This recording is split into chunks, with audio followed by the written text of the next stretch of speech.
क्या हिंदू क्या मुसलमान, हम सब हैं भाई भाई। ओ हाय हेलो वेलकम खुशामदीद नमस्कार। आप देख रहे हैं फिल्मी बातें विद अभिसार।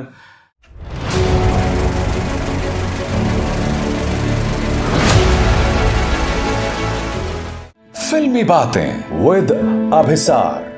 कभी कभी आप कोई फिल्म देखने जाते हैं और आपकी बिल्कुल भी उम्मीदें नहीं होती हैं, और फिर जब आप वो फिल्म देखने लगते हैं तो लगता है अरे भाई ये क्या देख लिया मैंने। दोस्तों, मैं यशराज फिल्म्स की द ग्रेट इंडियन फैमिली देखने गया था, जिसमें विकी कौशल और कुमुद मिश्रा एक अहम किरदार निभा रहे हैं।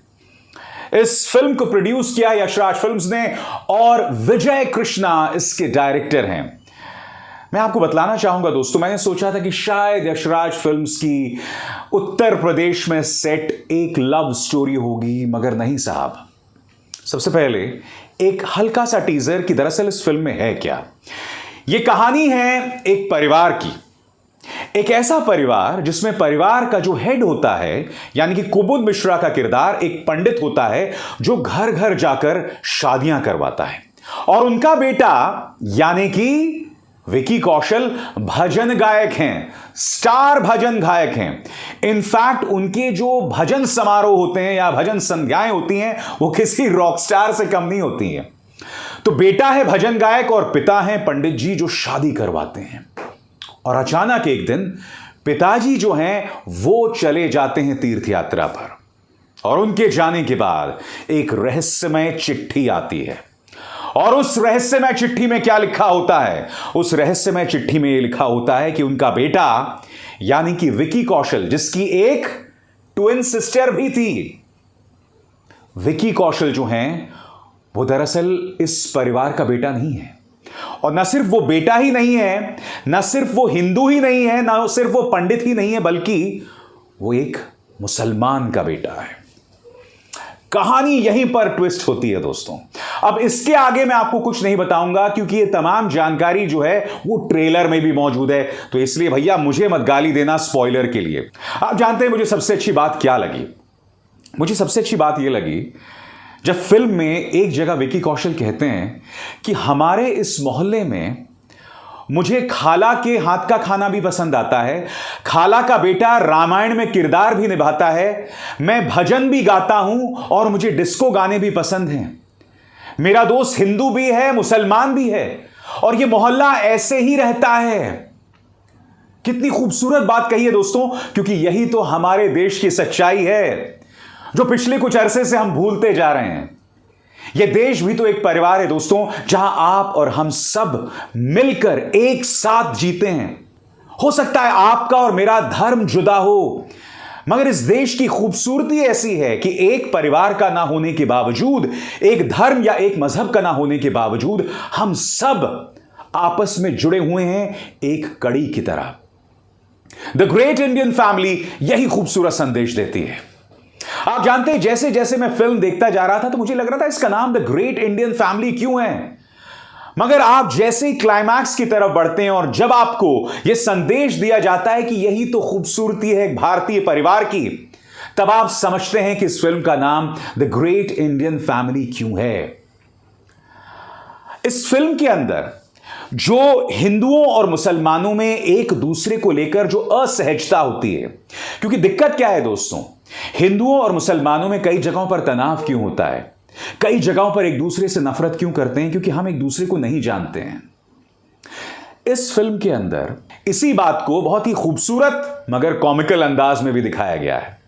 आपको एक छोटी सी मिसाल देता हूं। जब विकी को यह पता चल जाता है कि वो एक मुसलमान है और उसके चाचा जो हैं उसे घर से बाहर भी निकाल देते हैं, तब वो अपने मुस्लिम दोस्त के यहां जाता है और इससे पूछता है डाइनिंग टेबल पे कि तुम लोग खाना कैसे खाते हो?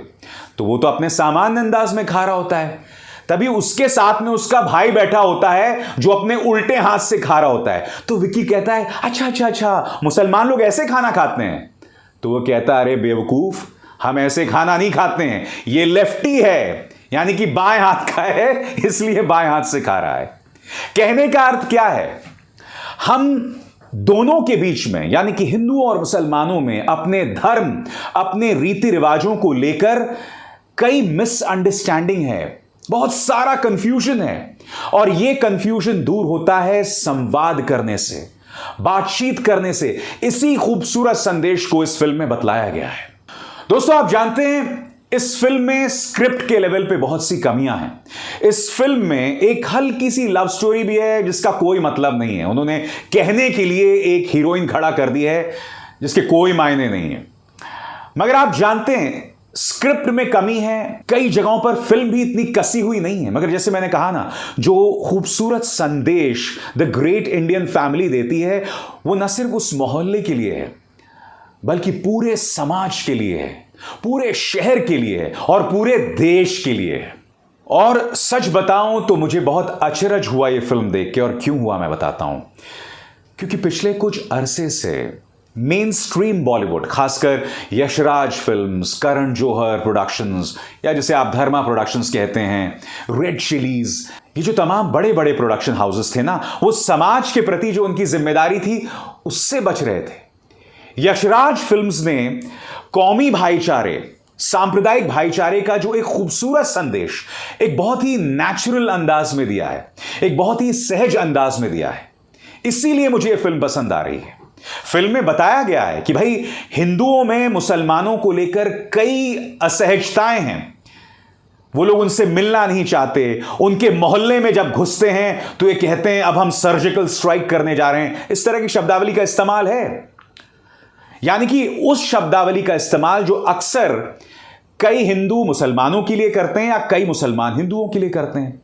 उस चीज का जिक्र फिल्म के अंदर है, मगर उसका समाधान कैसे होता है, हीरो अपने आप को कैसे रिफॉर्म करता है, सही रास्ते पे लाता है, और जब उसे वो बहुत बड़ा झटका लगता है तब वो उस चुनौती के साथ कैसे जूझता है। और सबसे बड़ी बात उनका पिता जो एक कट्टर पंडित है यानी कुमुद मिश्रा का किरदार, वो उसके साथ किस तरह से डील करता है, वो खूबसूरत संदेश है दोस्तों।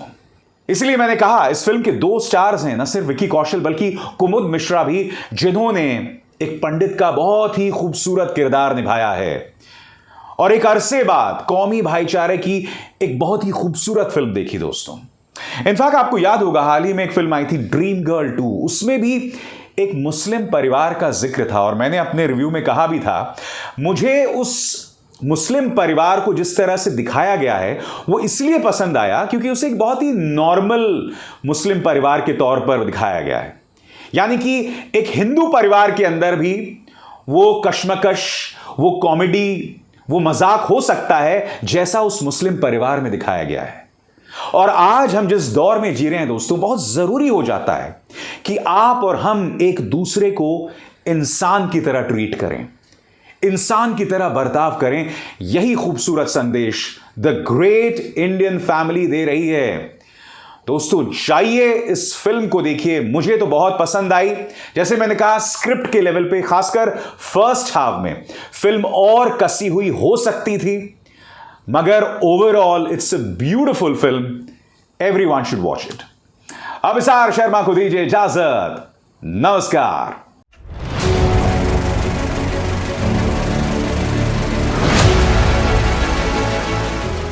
फिल्मी बातें विद अभिसार।